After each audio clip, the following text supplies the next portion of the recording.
r/Nosleep. Posted by u/BourneBeach. Check out author's subreddit. r/Tales from the cryptid. Somebody tried to kill me when I was young. A monster saved my life. Final. Then, she turned on her heel and left my room, closing the door behind her. I lay there, sat up in bed, my body too awash with adrenaline to even dream of sleeping or thinking or doing anything. I just waited, wired and awake. I waited for her to come back and kill me. She never did. The sun rose, and with it came the sound of cars in the street and dogs barking in their yards. I nervously stepped out of bed. My feet were cold against the hardwood, but I barely noticed. All I could think about was my mother, and how she would react this morning. Usually she was full of smiles and affection after she'd slept off the booze, but after last night I wasn't so sure. Something seemed to have changed in her. When I made my way downstairs for breakfast, she wasn't there. Normally she was eating her porridge and ready to grab my cereal of choice from the cupboard. This time it was just me. The house felt empty. Lonely. I clambered onto the countertop and opened the cupboard, pulling out a box of Frosted Flakes. I did my best to remember what Mr. Gilad had told me the day before. It doesn't matter what my parents think of me, I thought to myself. I need to forge my own path and listen to my heart. I have to do what I think is right, and not let anybody, my parents or otherwise, get in the way of that. I thought about his words over my bowl of cereal. Even if my dad didn't love me, and even if my mom wished I'd never been born, I could still find my own path in life. As I ate, I monitored the digital clock sitting on our kitchen counter. It was a habit I picked up because my mom was always very strict about ushering me into the car by 7:15 a.m., so she could drop me off in time to get to work. Right now it read 7:45 a.m., she was nowhere in sight. A minute later I heard the familiar creak of footsteps on the stairs, and my mood picked up. Even after everything that had happened last night, my mom hadn't hurt me, and I still had my trivia competition with Mr. Gilad and Oscar to look forward to. Maybe mom realized she loved me too much to hurt me. The creaking stopped as the footsteps reached the landing, and my dad bustled around the corner, adjusting his tie.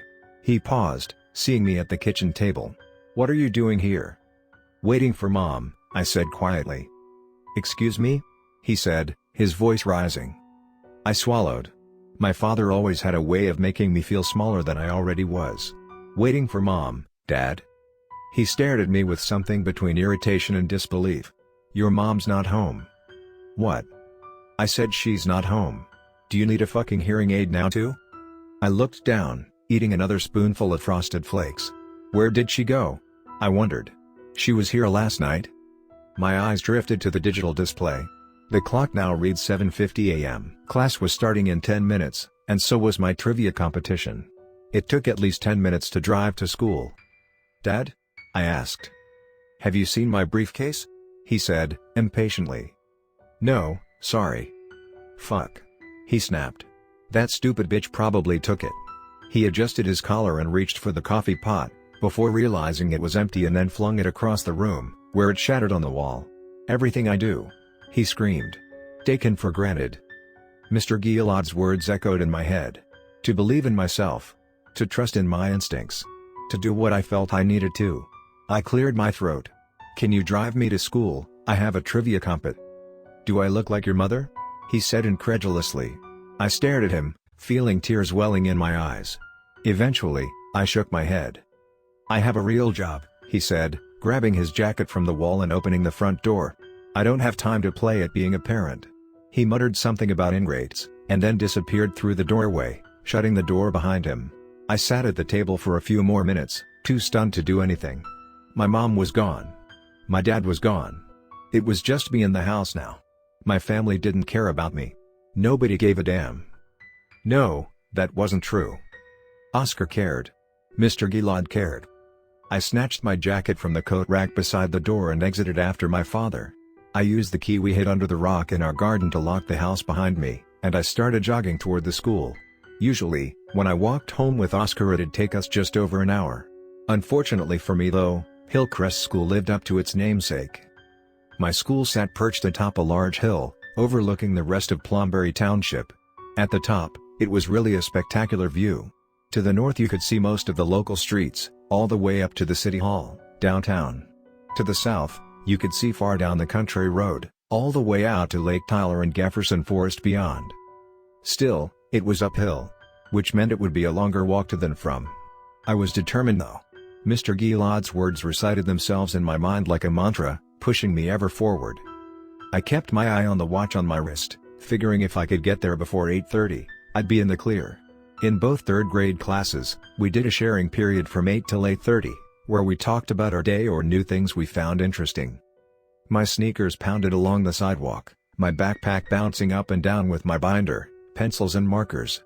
I made good time getting to the bottom of the hill, and at the distant top I could see the gates that marked the entrance to Hillcrest Elementary. I started my ascent. It was slow going. As I went, I kept track of the watch on my wrist. 8:20 a.m. I had 10 minutes to reach the top, and I was barely a quarter of the way there. My breath was coming in big heaves and my legs, tired from jogging for so long, burned with soreness. I felt lightheaded and wobbly, out of breath. I continued to climb, more slowly now. I didn't have a water bottle, and I was beginning to feel incredibly thirsty, but I knew I needed to get to the top before the trivia competition started. Somehow, even after everything that had happened with my mom and dad, I felt like if I could just win that competition, then everything would be alright. My mom would come home, and she'd realize how smart I was and decide that drinking wasn't worth it, and my dad would be so proud of me that he'd start taking an interest in my studies. My eyes drifted back to the watch on my wrist, and my heart fell. 8:45 a.m. How had I been walking up the hill for so long already? I stopped, catching my breath and realizing none of it mattered anymore. I was way too late for trivia, and I was probably going to end up in detention besides that. There wasn't any point in rushing now. My day was already ruined. I took the rest of the hill at a slower walk, and my legs thanked me for it. I hated my mom for leaving last night, and I hated my dad for not driving me to school. I hated both of them for making me miss out on trivia, and disappoint the one adult who seemed to care about me, Mr. Gilad. Tears tugged at the corners of my eyes as I considered how ashamed of me he probably was. He went through all the trouble of securing me permission to attend his class this morning, and I gave him my word I'd be there. Then I didn't show up at all, and my dad didn't so much as call the school and let them know I'd be late. He probably thought I was just as much of a lost cause as my parents by now. There he is. A shrill voice shrieked. Oh my God, he's here. I looked up as Mrs. Applefig came stampeding toward me, her lined face filled with concern and her tone thick with relief. Walter, are you okay? She wrapped me into a tight hug. Thank goodness. Thank goodness. I'd been so absorbed in my own thoughts that I hadn't even noticed I'd crested the hill and come up in front of my school. Mrs. Applefig smothered me with her hug, and all I could see was the blue fabric of her blouse. I'm fine, Mrs. Applefig, I lied. I'm sorry for being late. It's okay, sweetheart. It's okay, she said, pressing her face to mine. I felt something wet on her cheek. Gloria, is that Walter Thimby? A man bellowed, and I recognized it as Principal Patel. She wheeled around, nodding fiercely. It is, Uday. It is. Freed from Mrs. Applefig's all-encompassing blouse, I became acutely aware of something very strange. My entire school was staring at me. Bring him over here, Principal Patel called out. Everybody triple-check your students and make sure everybody's accounted for. Mrs. Applefig ushered me into a line with the rest of my classmates, and I plunked down on the grass beside Jesse Wilson, a blonde kid who held the record for most school suspensions in third grade. He leaned over and whispered into my ear. Phew, he said. Gotta say man, for a while there you had us worried. Had you worried? I said, feeling too depressed to chit-chat. Yeah, he said. He thumbed over his shoulder, back toward the school behind us. We thought you were still inside. Still inside? I turned around, and gazed at the school with narrowed eyes. Beyond the bell tower in the center, I saw a dark cloud billowing into the sky. Smoke.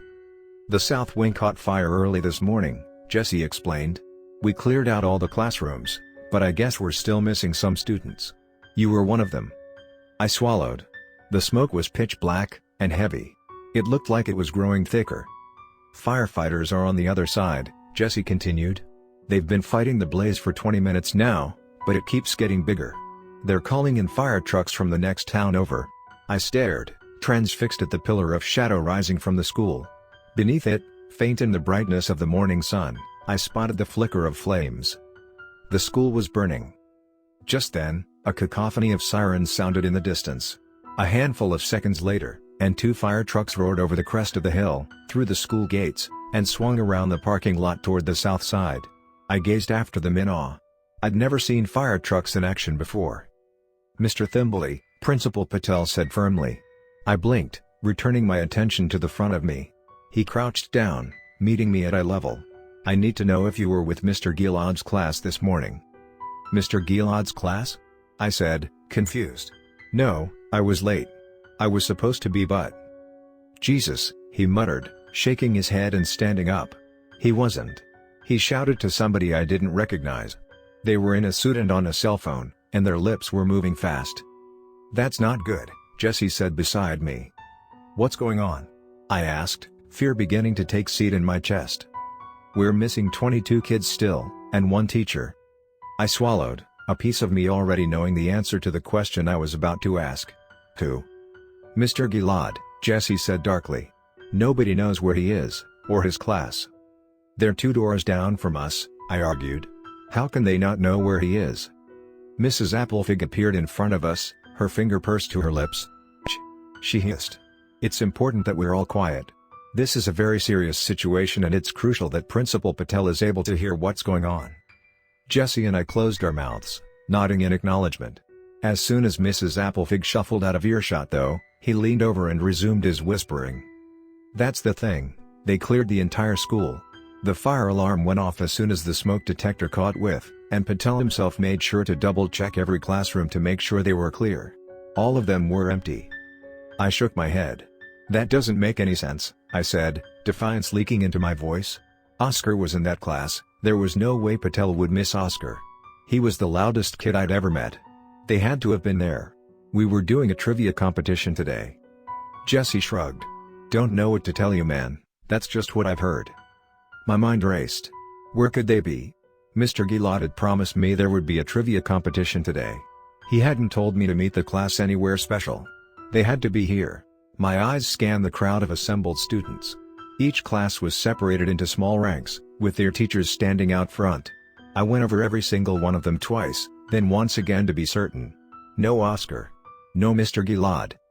Once again I felt my emotions getting the better of me. Tears began welling in the corners of my eyes, but I took a deep breath. Maybe they had met up at the school, and then gone for a walk. I looked up at the near cloudless sky, and the warm sun. It was an uncharacteristically nice day for November. Maybe Mr. Gilad took them outside for the trivia competition, so that they could enjoy the weather? A crash sounded behind me, and myself, and every other student's heads turned in near unison. I watched, transfixed in horror as the bell tower, now almost entirely enshrouded in thick black smoke, sagged, and then with a loud groan fell backwards, onto the blazing south wing. The resultant collision was deafening. The roof of the school caved in instantly, and in its wake exploded an inferno of fire and smoke. Screams erupted from the students. My jaw dropped. I was watching my school, the one place I truly felt at home, be destroyed in front of my very eyes. It felt surreal. Like I was dreaming, and couldn't wake up. It was Mrs. Applefig's crying that brought me back to earth. She had a hand covering her mouth, and she kept muttering the words "oh no. Oh no. Oh no." A moment later a school bus arrived, and all of us whose parents hadn't picked us up yet were loaded into it. I remember resisting at first, telling Mrs. Applefig that I needed to wait for Oscar, but she kept crying and telling me I had to get on board. "Please," she said. "Please, Walter." I relented, and 15 minutes later the bus dropped me off at home.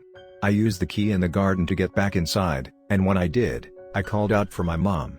She didn't answer, so I went into the kitchen and picked up my phone, calling Oscar's house. Maybe he was homesick. The ringer rang once, twice, 3 times and then a voice picked up. "Hello?" it said breathlessly. "Sarah? Matthew? Is Oscar at your house with Walter? Please, we need to."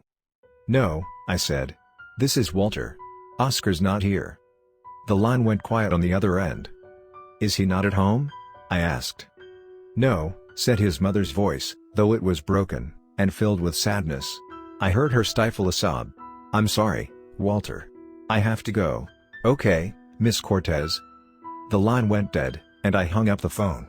I looked over to the clock. It read 10:54 a.m., my dad wouldn't be home for another 6 hours, so in the meantime I made my way to the living room and turned on the TV, hoping maybe there was something on the news. I flicked through the channels until I spotted a newscaster in front of my school. Here in front of Hillcrest Elementary, where a vicious fire has caused the bell tower to collapse upon the south wing. The blaze has finally been out and overhauled by firefighters, and efforts to locate survivors, as well as fully assess the extent of the damage have begun. The woman speaking, dressed in a nice business suit, turned her attention to somebody off camera. They exchanged a few words with her microphone down and unable to pick up more than faint mumbles of sound. A moment later, she looked back at the camera and raised her microphone to her mouth. I've just received word from the fire department that several remains have been located within Hillcrest. These remains are suspected to belong to the missing third grade class, taught by Mr. Heinrich Gilad. An emptiness stole through me. The news lady continued speaking, but her words washed over me like white noise. Several remains have been located within Hillcrest.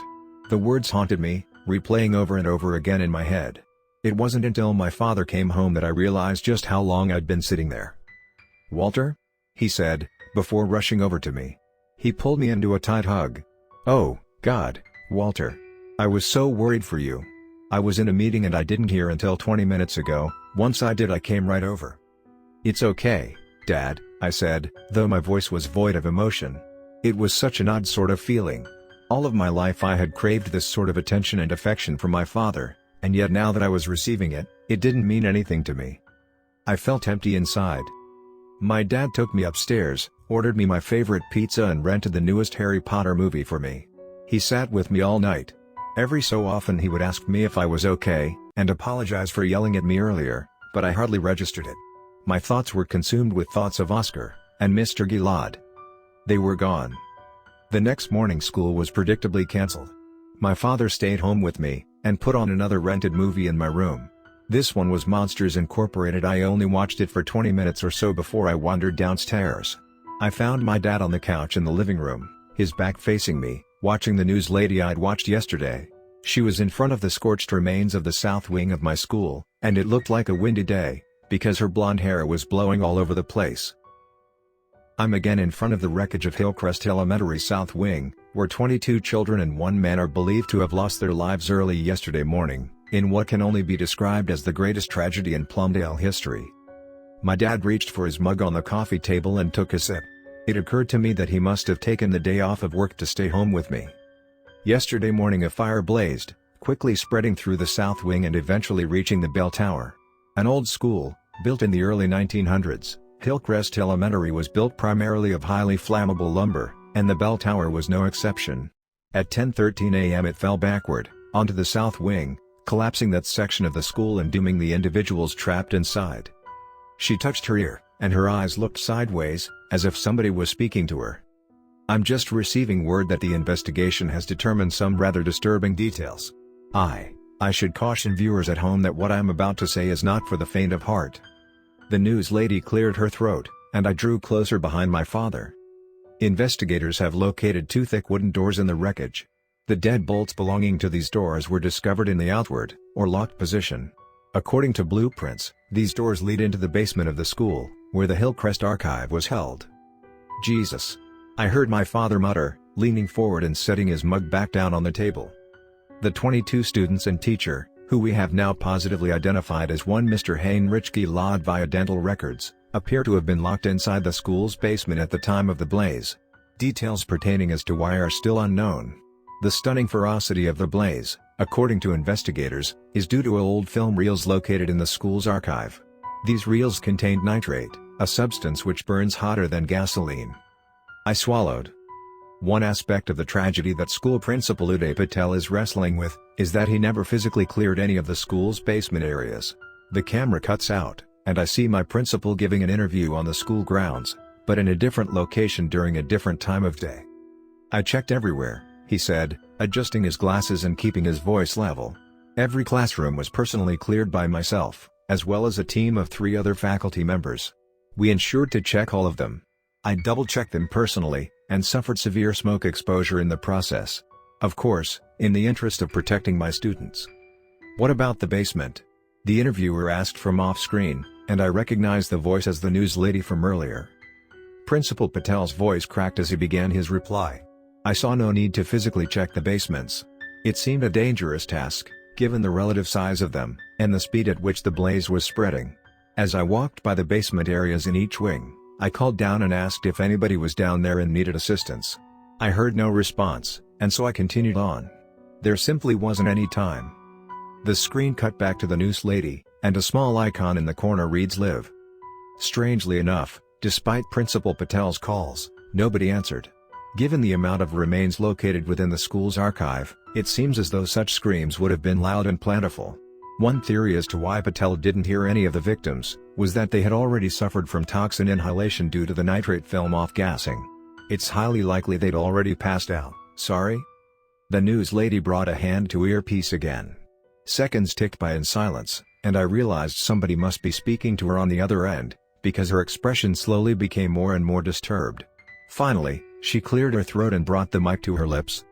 For those watching at home, particularly family members of the suspected deceased, your viewer discretion is advised. Her voice trembled and she readjusted her grip on the mic. She cleared her throat. I can hardly believe I'm about to say this in Sleepy Plum Jail, but investigators have just determined that, based on observed damage to a child's hyoid bone, their throat is presumed to have been slit. The news lady closed her eyes and took a deep breath. According to dental records, one Oscar Cortez appears to have died prior to the start of the blaze. I gazed, transfixed in horror at the television screen. My father was too stunned to notice me creeping ever closer, drawn toward the scenes on the display. It is now being posited that perhaps this young man was killed in an attempt to scare the remaining 21 children into silence.